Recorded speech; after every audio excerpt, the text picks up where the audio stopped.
Hey, Hey, hey, hey. happy Friday. It sure is a happy Friday. You almost gave me a heart attack the other day saying the wedding was in a week. I'm all screwed up with my dates. I fell for it too. I was like, what? I thought it was 2 weeks. I'm starting to look at dates. I was like, oh my gosh, I'm not Yeah. wrong.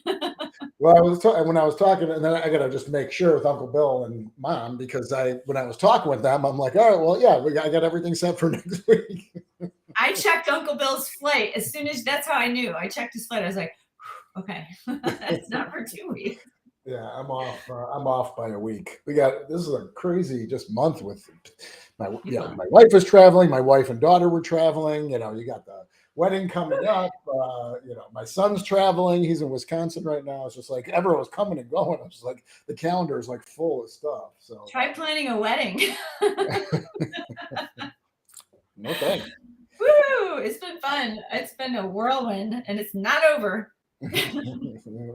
Not over till it's over. Now, you got what is it, 2 weeks from today, right?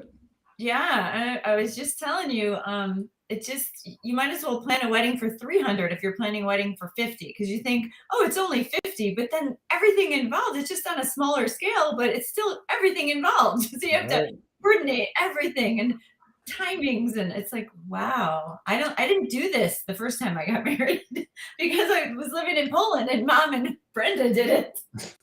Oh, nice. They would just be like, my former mother-in-law, they would send me emails and I would just be like, sure. I was the easiest bride. I was like, that sounds good. I came home, everything was ready. This time it's a lot of work.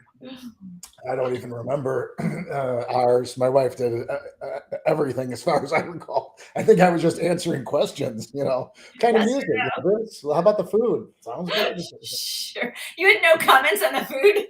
Well, back then, I mean, how many different things? I do remember we went and tried stuff. Like we had a sampling, they sample the foods and whatever. But I don't remember she was picking out tablecloths and napkins and I don't remember doing any of that stuff. Patterns and the cake pattern. I don't know.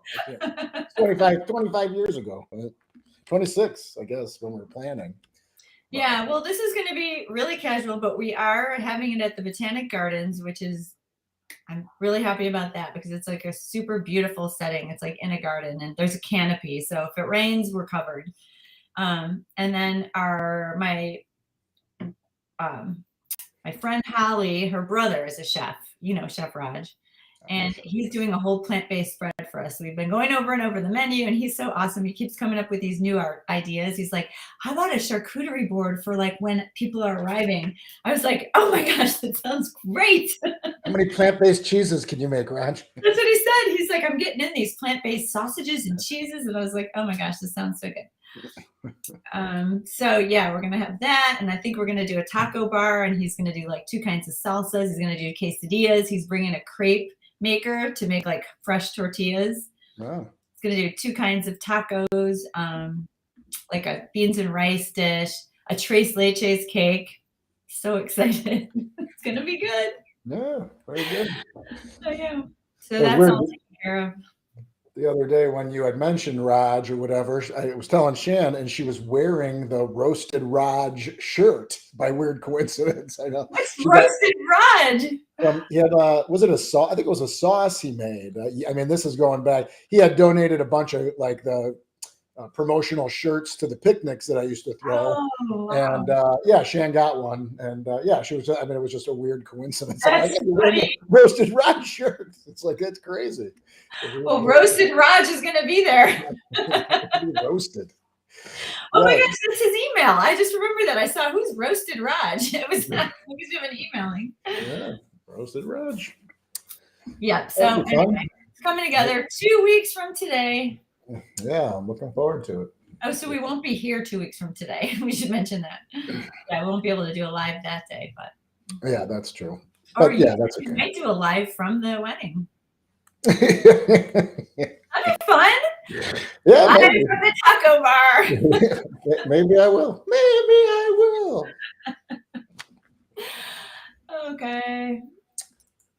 All righty. Well, yeah, you got anything planned this weekend? Anything exciting? No, we're gonna just wedding plans. Steve and Karen are coming over tonight. They said they were dropping off a wedding gift, and I forgot to write on the little e-bite, no wedding gifts, but they want to give us something, which is really sweet. So Karen said she was buying us a wedding cake. So I hope they're not dropping off the wedding cake tonight, but maybe it's frozen. I don't know. 2 weeks. I know. I said, are they dropping off the wedding cake? I hope they didn't get us another gift on top of that, because the wedding cake that's awesome. Jeez. My dog. No. Good Lord. This is like can't hear it. Listen. She's snoring? Good devil. Well, it sounds like she's like sleepwalking. She's chewing on a bone. But man, she makes some crazy sound. I'll be on like Zoom meetings and stuff, and I'll hear that. Like, who is that? What did you eat for lunch? I blame people on the Zoom meeting. I'm always the first to react and be like, make a weird face like somebody else made the sound. Anyway, so we're gonna go to some estate sales, I think, Hattie and I, and look for like maybe some tablecloths, and we're trying to decide if we want 2 farm tables for under the canopy or like 6 round tables. So we want it kind of eclectic. We think we could find, instead of having like, I don't know, like a caterer or somebody bring in all the things, we can do that. I think we can get enough for 50 people from what we have. I kind of like that mix too. We'll have, it'll probably all be like whitish, but not like all crazy patterns. But yeah, we have silverware and we're just planning all that. So we're going to go to some estate sales. I don't know. What else do we have planned? What do you have planned? I don't have anything else planned. Nothing. Nothing this week. After this I crazy. Get out and do something tomorrow, but I think it's going to rain. But oh, is it? I think so. Actually, my buddy's band's playing tonight. I forgot all about it till today, so I might go check that out later. But it's close. But yeah, nothing really. Nothing else really planned. It's pretty hot. I think it's pretty hot all over the country. It's 90 here. Whoa. Tomorrow, 90. Wow. All right. Let's get at it. Let's get into it here. Let's see. Indian num num. Let's get spicy. Let's get spicy. So we just want to make it clear that we don't mean hot spicy.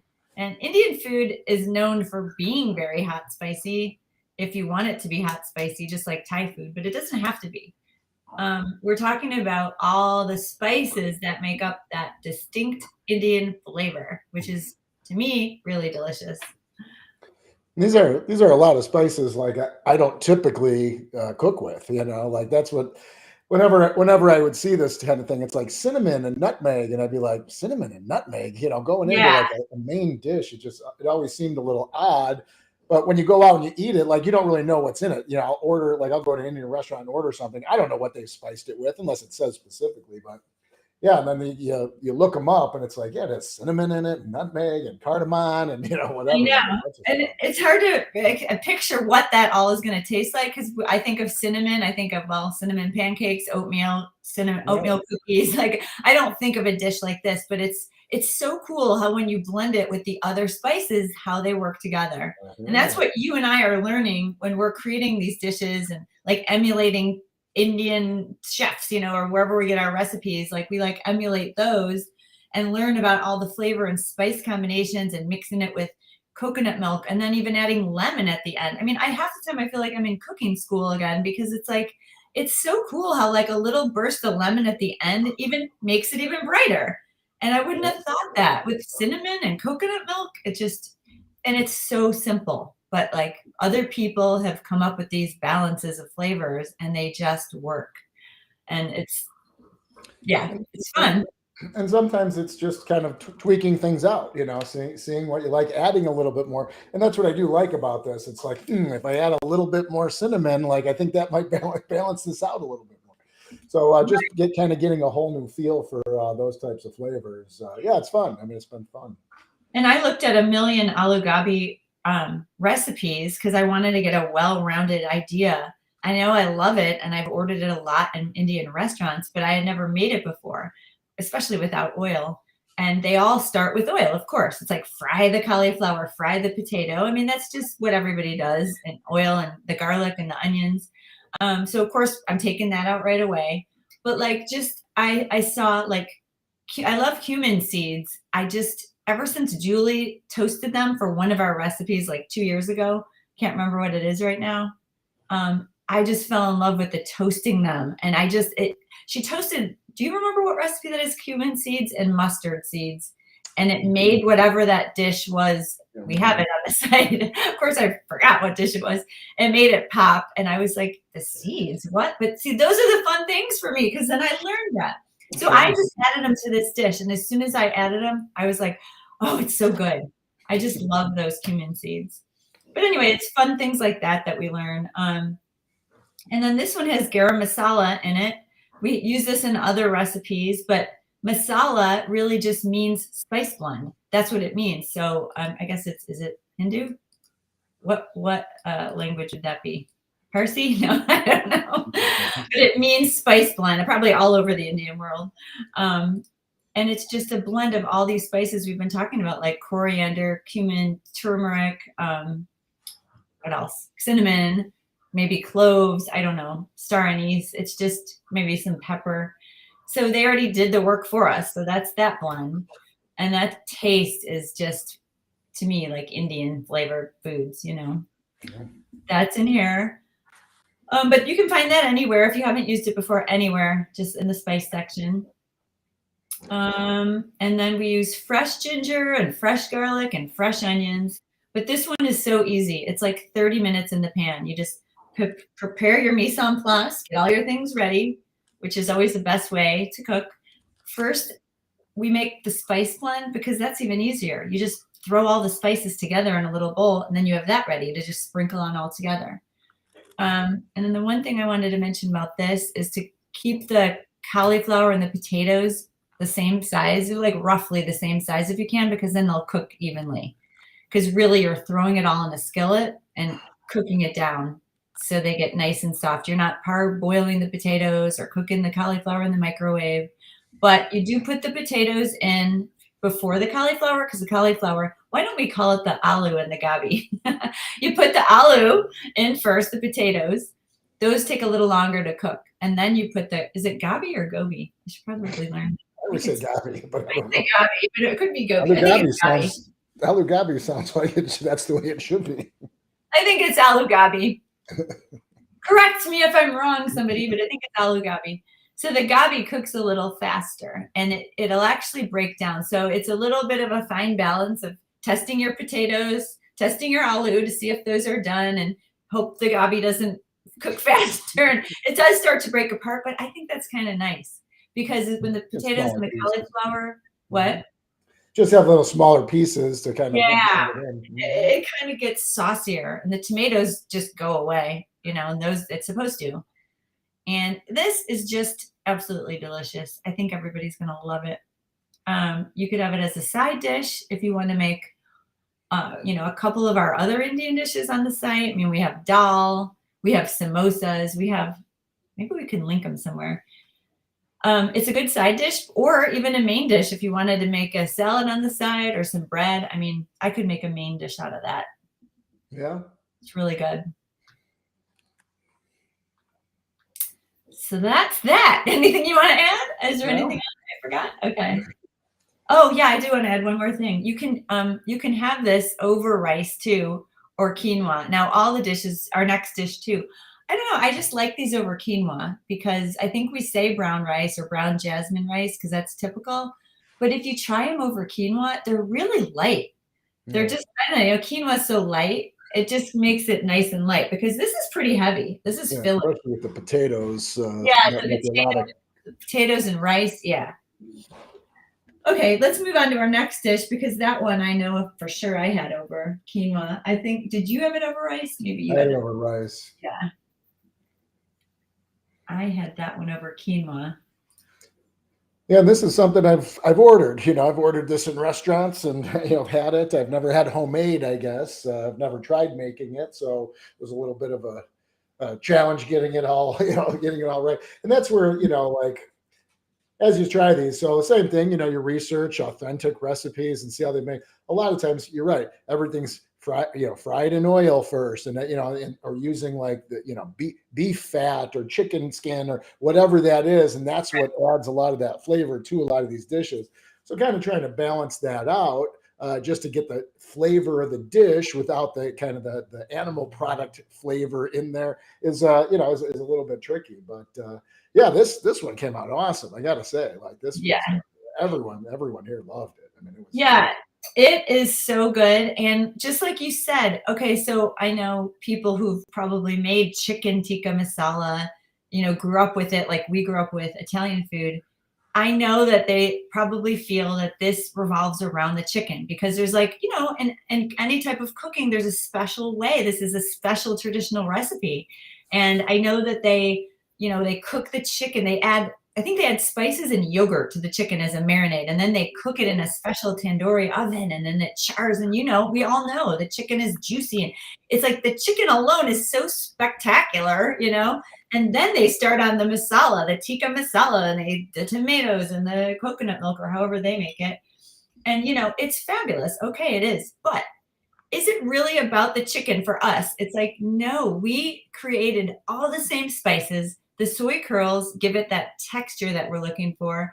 And like we just said, everyone loves it. You get the texture, you get the protein, you get all the same spices and flavors. And I mean, coconut milk, you got that like full fatty flavor in there, and then the fresh cilantro. So mixing it all together, you are getting the exact same experience without the chicken that personally I don't want to be eating anymore. So am I really missing that little bit of, all that, everybody who, like I said, the people who have created these dishes for years and years and years, no, we're not getting that, but we're enjoying it just as much. Like we are really happy with this. Like Phill said, everybody loved it. So you get to experience the same flavors, the same experience. And I think that's what it's all about. That's why we work hard at recreating these flavors. It's the flavor experience that we're recreating. And you did it. Phill created this one. I don't know. What did I change? I don't think I changed a thing. I'm looking at the recipe here. Except putting mine over quinoa. I made a couple now that I'm looking at it. Barely anything. I mean, you did a great job coming up. I mean, I know you made this over and over to get it right. I made it once. Yeah, no, it's good. And some of it is a little technique. And like, as we give out these recipes, I know, like what I try to do is just make sure those times are right, and I know people I'm always curious, like when I write, medium low on my stove, like, because again, I have 4 different burners with 4 different sizes. So I know the medium low on the big burner isn't the same as the medium low on the small burner. So there's all those things that are in play, and it's like, all right, throw in the garlic or the onions for 6 minutes, and then throw in the garlic for 1 minute. So I'm always timing it out to get kind of that best mix of all those things. Yeah. And sometimes it is. Sometimes I know, like, for instance, with tomato sauce, the more you cook it, the more complex it becomes, So, I mean, things like that matter too. So when you're simmering or how long you cook things, change the flavor of things as well. And as things like the garlic kind of gets absorbed into that sauce, flavors the sauce a little bit more. So if you simmer it for 5 minutes, it's going to be different than if you simmer it for 20 minutes, Yeah. So it's all those little things that kind of put together. With this one, I would say, and I know we mentioned, I believe I said it on the site, I would mix the soy curls at the very end. I did it both, where I put the rice down, put soy curls down, and then put the sauce on top. And I've thrown the curls right in. I like throwing them right in because they're covered and kind of coated, and they cook in a little bit. But if you let them sit there for a while, they really start to get soft. You lose kind of that little bit of that, not little bit, you lose most of that crispiness. The crispiness, the chewy, the soy curls. But still delicious. I had it, like the leftovers too, where they're very mushy, not mushy, but very soft. But it's still delicious. It's like, okay, I don't care. Things like that don't bother me. I do like the crispiness when you do it at the last minute, but if it's not, it doesn't bother me or anything. Well, we're just trying to put out what's best, and what's best is right at doing it that way. Then it's the best. But of course, the next day it's still delicious. It's just not as crisp. Just like anything, some things fall apart in the overnight. And if you're not going to follow the directions exactly, don't come on the set and complain that it didn't work out. That's why there's no meal prep this week, because everything needs to be made fresh. Yeah, that was a great week for no meal. Yeah, they're really simple. I love that. And I don't think that's ever happened before. In 3 years, we never had a meal plan with no prep. We never have, because they're just so simple and they come together so easily. Yeah, it's just really, really delicious. I think everybody's going to love this one. If you look at the ingredients, how could you not? I don't think there's anything tricky about it. I'm looking through the recipe. Nope. Everything's pretty straightforward. It's pretty easy, you know. Pretty easy, yeah. Pretty yummy. Pretty yummy. Can't wait to see what everybody thinks about that one. And if you're not familiar with soy curls, I know we talk about it a lot if you're new or whatnot. Soy curls are you get them from a company called Butler Foods. They're just a small little company. You can buy them on Amazon. Some stores, like my stores, used to carry them. They don't anymore. I just buy them direct from Butler now.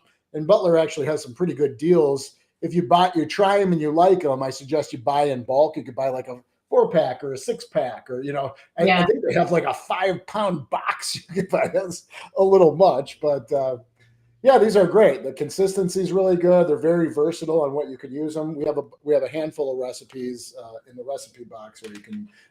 We've done a lot of things with Butler. We've given them away. We had a couple of contests we were giving away Butler products. So if you haven't tried them, I suggest you try them. They're really good. It's a soy product, but they're really delicious and versatile. Very versatile. Very versatile. Last but not least, a curry. A curry. So basically, this is a Parsi style scrambled tofu. So it has just like the tofu you know and love, tofu scramble, but like taken up a notch in my opinion. And this one, so a curry is typically made with eggs. It's just like an Indian Parsi scramble and made with eggs, but the eggs are really soft. So it's supposed to be kind of soft and watery from what we've learned. We've researched it. And so Phil came up with the silken tofu because he's been playing around with it a lot more than me. I mean, you've been playing around with it for desserts and different things. Mm-hmm. And we typically make our scramble with the extra firm tofu. But this one is just, well, you talk about it, how you came up with it, because it's softer. Well, I wrote it in the meal prep, I think, or maybe it's in the recipe. There's more water in it. And then when they make silken tofu, has more water. I think it's 80% water as opposed to the 50% in the extra firm. And with extra firm, they press it. They press it into those blocks. With silken, they don't press it. So they just kind of leave it after it curdles the soy milk. I don't love that word, but... Yeah, I mean, I do. And then there's some things that just, I don't know, when you're trying to recreate something like runny eggs, I'm thinking like, how is that? Another nice word. But that's what it, and again, as I was saying, that's what it was. They were equating it to runny eggs. It was kind of loose eggs. It wasn't like a tight scrambled egg. But that's not, and again, with scrambled eggs, if you kind of undercook them and keep moving them, that's how they stay. They can't stay kind of, yeah. So, that was kind of the hard part here, but I have been playing with the silken tofu, and I do kind of like that lightness of that. And I thought, give it a try and, see what happens. And right off the bat, I didn't even try this with regular tofu. I just went right to the silken to try it, and it came out great. And so it's like, all right, well, that's locked in.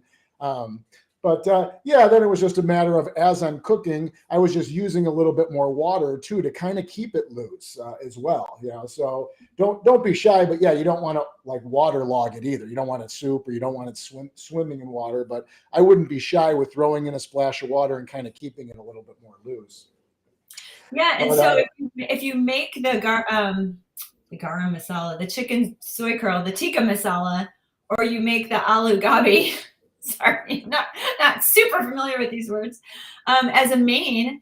And then you can have this on Sunday morning because you have all those ingredients like we always do. We cook with all the same ingredients. So if you're buying a knob of ginger, if you're buying serrano peppers, if you're buying, all the seasonings that you probably will be using over and over anyway, make the scramble on Sunday for breakfast. It's just, you're throwing all the same things. If you still have some cilantro left, tomatoes. That's kind of the idea here.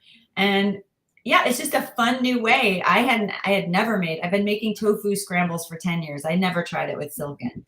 I don't think I will go back to extra firm after this. Hi, Kim. She said, hi, guys. The scramble looks yummy. Yeah, it looks like a scram slam. That's funny. I love that. Oh my gosh, scram slam. We're going to have to maybe put that to use somewhere. That's so but cute. even this, like, having breakfast foods or, scrambles and that type of thing.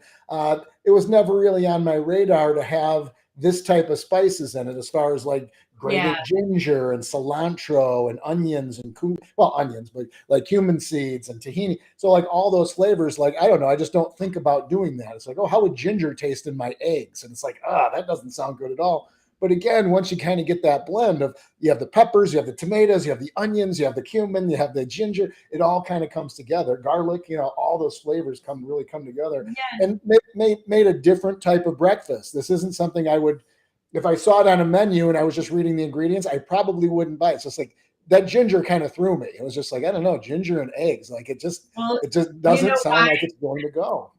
So in the Kickstart, we talk all about this in the lesson on breakfast and lunch. Like, people all over the world eat meals like this: breakfast, lunch, and dinner. I mean, they wake up and they have, soup, or they just have lentils. They have the same type of foods for the most part all over the world. And Americans, we are so like breakfast foods, lunch foods, dinner foods, And what I try to say in the Kickstart is like, open your minds a little bit to having leftovers for breakfast. If it's all 100% plant foods and it's delicious, who cares? I mean, think about I'll think about how I used to eat. I'm not going to say everybody used to eat egg omelets, but I used to eat egg omelets. So I used to eat all these savory things in my omelet, but if you think about eating that, that's just like dinner foods, kind of, that's just like, it's not just cereals and oatmeal and pancakes and waffles or just bacon and eggs.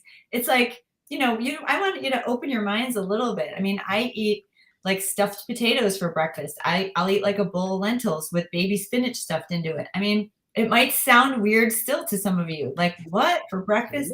I'm just saying, try it. And that's what you did with this dish. It's like, I mean, people in India eat this all the time for breakfast. This is what they eat, all the same spices for breakfast. Why not? I mean, maybe your stomach doesn't want hot peppers first thing in the morning, leave them out. Mine does. Mine does too. I have like a stomach of steel for the most part. I can't not put hot pepper on things. Everything. I put hot pepper on everything. It could just be your brain telling you this isn't breakfast food. Like when you thought ginger, I don't want that for breakfast. Try it, because it is really good and it's just food, I mean, I personally, I have this block with like Frank always first thing in the morning, he makes like a plate of fruit and he's like, I'm in here, and he's bringing it up to his office, and I don't even eat in the morning first thing, but he opens the door and gives me like a platter of apples, like apple slices or grapefruit slices. And I'm like, it's too early for fruit. But if we're talking for a minute, the fruit starts looking good, I'll have a few. And I'm like, yum, that's really refreshing. Why didn't I make myself a platter of fruit this morning? You're like, it's too early for fruit. I'm having my lentil potato right now. I've got a plate of lasagna going on. See, I'd rather go for the plate of lasagna or lentil tacos rather than the fruit platter. See, I'm not a big like you're saying. Like I wouldn't typically have like dinner food for breakfast, but unless it was like cold pizza that was left over, or I have had like lasagna and some stuff like that. Yeah, but it's always like making like the next day, like lentils and like broccoli. Look at him poo-pooing it. Well, I'm just saying. Well, hey, everyone's different. I'm just saying. I like savory foods, and I'll have like avocado toast, and sometimes I'll put cucumbers or something on that, like that type of food. But yeah, I don't know. Beans in the morning doesn't sound very appetizing. Okay. I am going to give you some homework and do a little test. I'm going to have you make the red lentil dal. Make a big pot of it, lots of garlic. Have that on your back burner, and then I want you to buy baby spinach. All you got to do is heat up a cup in the microwave, throw in a giant handful of baby spinach, stir it up, and when you're hungry, I want you to smell it. and see if that looks appealing. That is really, really good. And you're going to be like, I'm not saying it's not lentils good. are the best thing I could be eating for breakfast. I would just be saving it for lunch. Such a hardhead. I'd be eating my parsley. I'd be eating my parsley style tofu scramble. What? I said I would be eating my parsley style tofu scramble while waiting to have that for lunch. So if anybody read the description, I don't know if you know this, but Freddie Mercury has roots in Parsi roots. So his family grew up has roots in India. I should say not grew up. I don't know the timeline. But anyway, that's pretty interesting. His real name was Farooq Bulsara. I know. Interesting little tidbit. So maybe little Freddie was eating a curry for breakfast as a young man. We'll never know, unfortunately. We'll never know now. All right, I'm going to go off of that. So yeah, that was we talk about this a lot, just expanding your taste. And this was again something, as we look into making these dishes, I'm trying to go outside my own comfort zone and kind of see what's out there, see what's popular, see what people are eating, and then just see what it looks like. I mean, having tomatoes, even that, like tomatoes and eggs, like shishil. Some people always sounded weird, but in Italian, there's something called shishil, which is tomatoes and eggs, and you can make sandwiches out of it. You can eat it by yourself. But I try to do it myself. With the sauce. Yeah, that's what we should make. Little almond parm. Parsi shishil.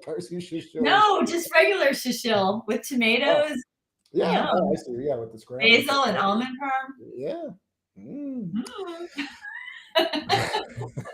This is how the seeds are planted now. Well, but that's what happens, and I'll just jot it down. So I have a million ideas, and sometimes I'll just jot down hey, here's a good idea, and I'll just jot it down, and then I'll go back. I'm like, oh, what was this? And it's just 3 ideas. There's no ingredients, and sometimes I get your menus. I'll just throw the ingredients in, and sometimes I do add stuff. I'll add, garlic to something that may not have it because I think it might be good. And sometimes it works, and sometimes I'll take it out if I think it doesn't work. But if it's not traditionally in there, sometimes I don't know if it tastes good to me. It's all right, well, I'm going to add it anyway, even though. And you could look up a recipe. You could probably look up 200 different styles of Parsi eggs as well. People change things, they adapt, they eat it the way it's funny, just going back. So we grew up with my mom making spaghetti gravy, Italian red gravy for pasta or whatever. And we loved it. And everyone said they loved it. And as time went on later in life, we were talking about having a cook-off to who made the best. And I remember Uncle Billy saying oh, you put oregano in your gravies? We don't. And I'm like, you don't put oregano in your gravy? So shocked. Oh, we never put, grandma never did either. I'm like, what? My head exploded.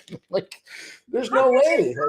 I know, that's what I said. So either dad liked it that way, and that's how mom cooked it, or mom, I can't imagine mom just created that, adding oregano into spaghetti sauce. But either way, there's a few people in the family that don't use oregano when they make gravy, which sounds crazy, but that's how things adapt, and people kind of make it their own style. I make things the way I like them.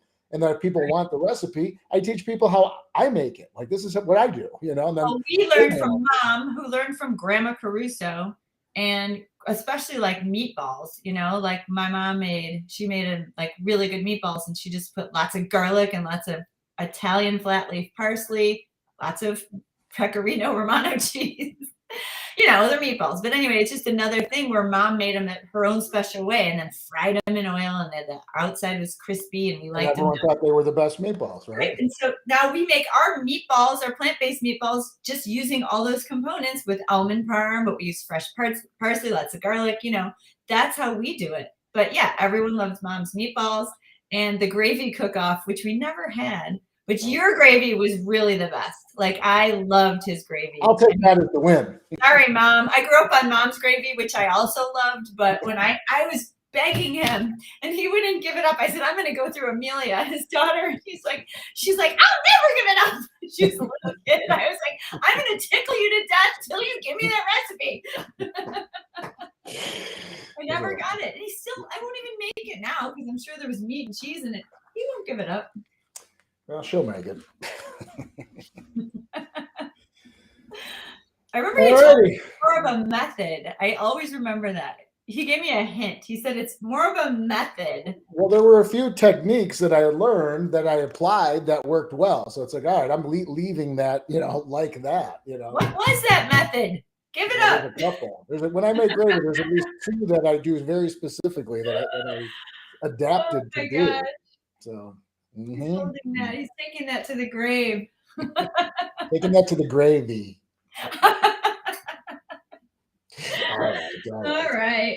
All right, everybody. It's been fun. Hope everyone has a great weekend. I hope you guys eat some great plant food. We had mentioned. That's what I wanted to mention, the podcast. The podcast. So we're going to take a couple weeks off for the hiatus just for Jude's wedding. We have a lot going on. She's got a lot going on. We both have a lot going on. We have out-of-town company coming in and things like that. So there's just too much going on. So we're just going to take a little break. We have 10, 12 episodes already. So make sure you go back and listen to some of the other shows. We just put them out. It's not like they're old shows. They're only a month, 2 months old. But we do have someone in our group that said she went back and is listening to them over so she didn't miss any because she really likes it.